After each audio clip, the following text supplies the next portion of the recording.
नमस्कार, स्वागत है आप सभी का वाईटी एजुकेशन में। दोस्तों, पूरे विश्व में एक बहुत ही भयावह स्थिति बनी हुई है। ये दर्दनाक स्थिति हो सकती है अगर ये तीसरा वर्ल्ड वार हो जाए तो। लेकिन देखिए, युद्ध से किसी का भला हुआ नहीं है, तो हम नहीं चाहते हैं कि ये युद्ध हो और कोई नहीं चाहता है कि ये युद्ध हो। लेकिन स्थितियां कुछ ऐसी बनी हुई हैं। इसके पीछे क्या रीजन है हम जानने का प्रयास करेंगे एक छोटे से वीडियो के माध्यम से। जो भी जानकारी आपको यहां से पहुंचाई जाएगी, इस चीज को समझने का प्रयास कीजिएगा और उसके ऊपर पढ़िएगा इसलिए क्योंकि देखिए, आपके एग्जाम से, आपके एग्जाम के पॉइंट ऑफ व्यू से बहुत ज़्यादा इंपॉर्टेंट ये टॉपिक हो सकता है। सबसे पहले तो हम यहाँ बात करेंगे कि युद्ध जो है ये किसके किसके बीच में हो रहा है। तो आप बोलेंगे कि सर रशिया है और दूसरा यूक्रेन है। तो ये रशिया और यूक्रेन जो है ये आपस में क्यों लड़ रहे हैं भाई, और इसमें अमेरिका क्यों घसीटा जा रहा है।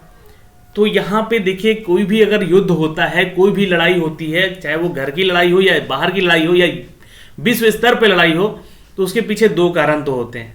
एक तो पैसा और दूसरा वर्चस्व, यानी कि आप कैसे मुझे बोल दिए।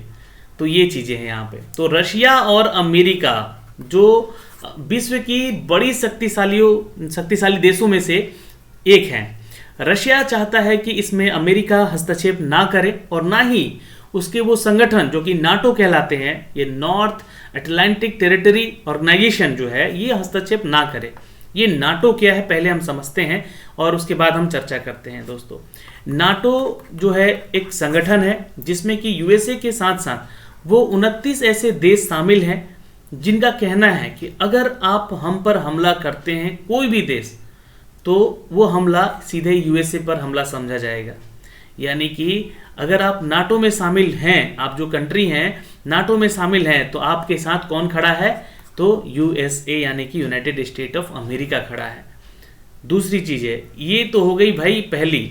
दूसरी चीज़ें, रशिया यूएसएसआर से 1991 में बांटा गया इस क्षेत्र को, जिसमें कि 15 कंट्रीज में ये पूरे क्षेत्र को बांटा गया, जिसमें कि सबसे बड़ा क्षेत्र मिला रशिया को।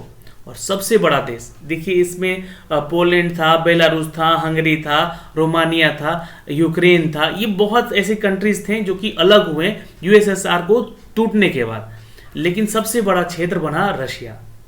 अब अगर हम बात करें इस क्षेत्र की, तो रशिया सबसे बड़ा एक कंट्री है और उधर हम बात करें तो यूएसए की, तो उन नाटो जो कि संगठन है, इन संगठन में सबसे बड़ा देश यूएसए है। तो यहाँ पे पहली चीज़ तो लड़ाई होगी वर्चस्व की, यानी कि आप हमें कैसे बोल दिए, हम आपको कैसे बोल दिए, वो वाली बात हो गई यहाँ पे। लेकिन बात यहीं पे ऐसे नहीं है, कोई पागल थोड़ी ना है जो वर्चस्व की लड़ाई पे पूरा विश्व युद्ध छिड़ जाएगा। बात कहीं ना कहीं इकोनॉमी की आती है, यानी कि पैसे की आती है, और ये युद्ध पैसे पे ही आधारित है। मैं आपको एक तस्वीर दिखलाता हूँ, पहले इसको समझने का प्रयास कीजिएगा। ये जो क्षेत्र है आप ग्रे कलर में देख रहे हैं, ये रशिया का पार्ट है, और ये जो क्षेत्र देख रहे हैं आप ग्रे कलर में, है ना, जो लाइट ग्रे है, ये जो है यूरोपियन कंट्रीज है। यूरोपियन कंट्रीज में अगर मैं आपको एक तस्वीर और दिखलाऊंगा यहाँ पे, जिसमें कि Belarus, Poland, Slovakia, Hungary, Romania, Moldova, ये सब कुछ यहाँ पे यूरोपियन कंट्रीज का ये सब हिस्सा है।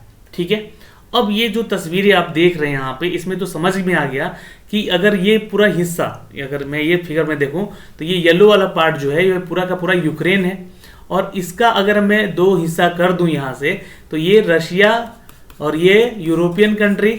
बेचारा यूक्रेन फंस गया है यहाँ पे।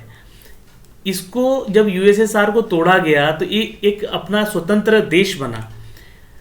इसके पास इस कॉन्टिनेंट, इस क्षेत्र में जब अलगाव हुआ, तो इसके पास बहुत सारे ऐसी चीज़ें पहुंची जो कि ये अकेला पूरे विश्व पे सबसे अमीर देशों में शामिल हो सकता था, जिसमें कि इनके पास नेचुरल गैसेस बहुत थी, पेट्रोलियम के क्षेत्र बहुत थे।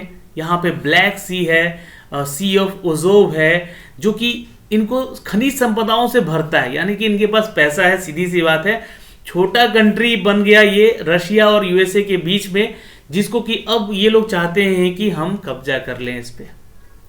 ठीक है, यूक्रेन की राजधानी अगर कभी पूछेगा तो देखिए, याद रखिएगा कीव है। ठीक है, तो ये एक चीज ध्यान रखिएगा। और रशिया की राजधानी पूछेगा तो आप बोलिएगा कि इसकी राजधानी क्या है भाई, तो इसकी राजधानी मॉस्को होता है। ठीक है, तो ये दोनों चीजें ध्यान रखिएगा। अब रशिया जो है कहता है कि मुझे ये जो क्षेत्र है ये पूरा का पूरा क्षेत्र चाहिए, यानी कि यूक्रेन एक तो क्षेत्र इसको चाहिए, और दूसरा रशिया ये भी चाहता है कि यूक्रेन जो है नाटो संगठन का हिस्सा ना बने। नाटो यानी कि North Atlantic territory of organisation, जिसमें कि मैंने आपको ये चीज़ें बताई, ठीक है, मैंने आपको ये बताया कि एक 29 और एक 30 देशों का समूह है यूएसए को लेकर। अब ये जो है यूक्रेन अगर शामिल होता है इसमें तो ये 31वां देश बनता है, और अगर रशिया इसके ऊपर हमला करता है, अटैक करता है, इसके जो क्षेत्रों को हथियाने का प्रयास करेगा, यानी कि ये यूक्रेन पे आक्रमण माना जाएगा। और जब भी इन्होंने कहा है कि किसी भी कंट्री पे आक्रमण हो तो वो समझा जाएगा कि यूएसए पे आक्रमण हो रहा है, तो फिर इंटरफेयर करेगा यहाँ पे यूएसए।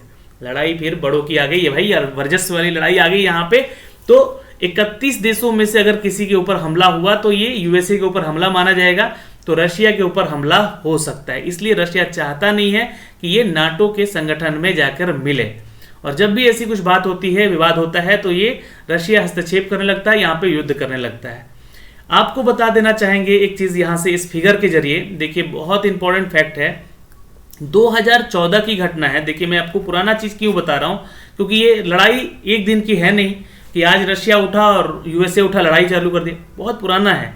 1991 से ये सब समस्याएं चल रही हैं, जब से ये यूएसएसआर बटा है।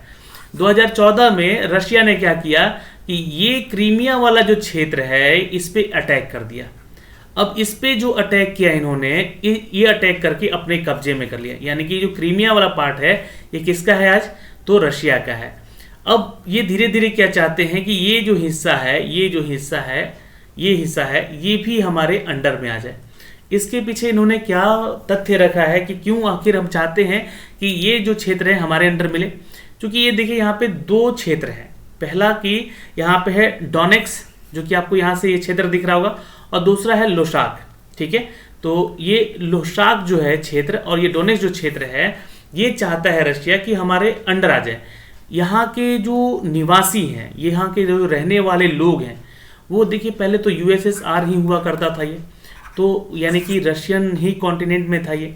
तो ये चाहते थे कि हम रशियन मूल के निवासी हैं, तो हम लोग रशिया में मिल जाना चाहते हैं, यहाँ के लोगों का कहना है। और ये ऐसा कहता है रशिया कि यहाँ के लोग चाहते हैं कि हमारे साथ मिले। और इसको लेकर 2014 में भी यहाँ पे काफ़ी अटैक्स हुए हैं, काफ़ी सिविलियन भी मारे गए यहाँ पे, काफ़ी यहाँ पे सैनिक जो कि यूक्रेन के सैनिक हुआ करते थे बॉर्डर पे, उनको भी मारा गया, जिसको लेकर बहुत मतलब ऐसा नहीं कि 100-200 ही मारे गए, हजारों की संख्या में मारे गए इस 2014 के दौरान। और उसी दौरान ये जो है क्रीमिया जो क्षेत्र है इस पे भी अटैक किया और रशिया ने उसको अपने अंडर कर लिया था।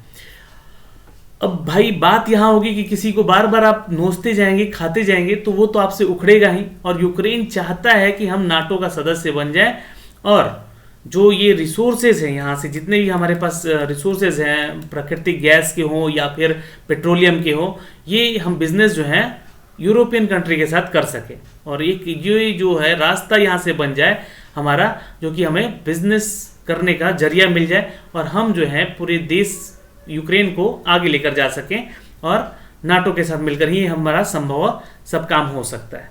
रशिया के साथ ये मिलना नहीं चाहते, क्योंकि रशिया जो है चाहता है यहाँ पे हड़प, यानी कि हड़पना चाहता है ये सारी चीज़ें यहाँ पे, ऐसा इनका कहना है यूक्रेन का।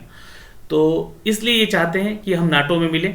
और नाटो जो है दोस्तों आप सभी को पता है कि जिसमें कि Germany, Australia, France, UK, USA जैसे बड़े बड़े कंट्रीज़ जो कि पूरे दुनिया पे ही राज करते रहे हैं, वो इसको भी अपने अंडर मिलाना चाहते हैं, इस संगठन में मिलाना चाहते हैं। और अगर ये संगठन में मिल गया और फिर रशिया ने इस पर अटैक किया तो वो यूएसए फिर जवाब देगा, यूएसए के साथ लड़ाई होगी, तो जो कि तीसरा विश्व युद्ध का रुख हो सकता है। और हम नहीं चाहते हैं कि ये तीसरा युद्ध हो, और ना ही कोई चाहता है, क्योंकि युद्ध से किसी का भला तो हुआ नहीं है, युद्ध से सिर्फ विनाश हुए हैं। जय हिंद। इस वीडियो में इतना ही, मिलेंगे आपसे अगले वीडियो में, तब तक के लिए बाय बाय, टेक केयर, ध्यान रखिएगा अपना और अपने परिवार का। कोई भी डाउट है आपका तो कमेंट सेक्शन में कमेंट ज़रूर कीजिएगा। धन्यवाद।